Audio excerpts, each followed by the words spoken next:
नमस्कार मंडळी. तर बघा आपल्याला 26 जानेवारीची अशी लागोपाठ सुट्ट्या आल्या होत्या, सॅटर्डे संडे मंडे. तर मग त्या दिवशी आम्ही पोपटी करायचं ठरवलं होतं.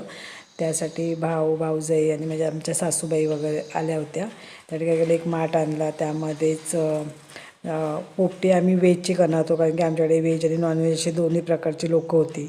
मग काय करायचं ठरलं तर फक्त व्हेजचीच पोपटी करायची. त्यासाठी वालाच्या शेंगा आणल्या होत्या, बटाटे रताळी वगैरे माठामध्ये, म्हणजे खाली भांबरुड्याचा पाळा असतो तो टाकायचा असतो. त्या खाल्यावरती मग जे आपण वालाच्या शेंगा म्हणा, बटाटे म्हणा, तुम्हाला आता व्हेज नॉनव्हेज असेल तर चिकन, त्यामध्ये अंडी वगैरे टाकतात, पण आम्ही व्हेज म्हणून फक्त वालाच्या शेंगा, बटाटे रताळी वगैरे असं टाकणार होतो. मग त्या वालाच्या शेंगा, त्यामध्ये बटाटे, मीठ टाकायचं, जाडं मीठ टाकायचं आणि ओवा टाकायचा असतो, आणि परत वरती भांबरुड्याचा पाळा, परत त्याच्यावरती वालाच्या शेंगाचा तर असं करून तो पूर्ण माठ पॅक करायचा. आणि अशा प्रकारे तो उलटा खाली ठेवायचा आणि वरती आपली जी लाकडं असतात फाटी ती ठेवायची, आणि बाजूला हा सुकलेला पेंडा, वरती पेंडा टाकायचा सुकलेला, म्हणजे त्याला सगळ्या बाजूनी धग लागला पाहिजे व्यवस्थित. आणि नाही म्हटलं तरी याला धुवायला 30-35 मिनटं लागतात.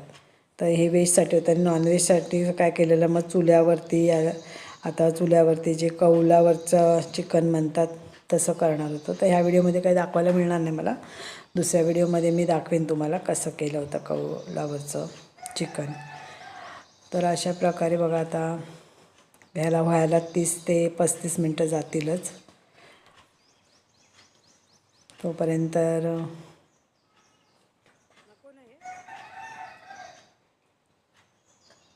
तोपर्यंत आमच्या गप्पा गोष्टी चालू होत्या सगळ्या. आणि तुम्हाला जर माझं चॅनल आवडत असेल तर नक्की चॅनलला सबस्क्राईब करा, लाईक करा, शेअर करा.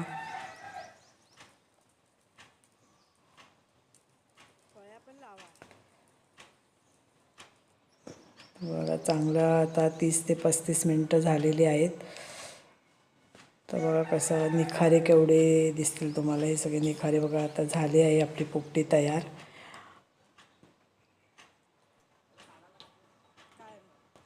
तर मस्त बघा, इथे पोपटी तयार झालेली आहे.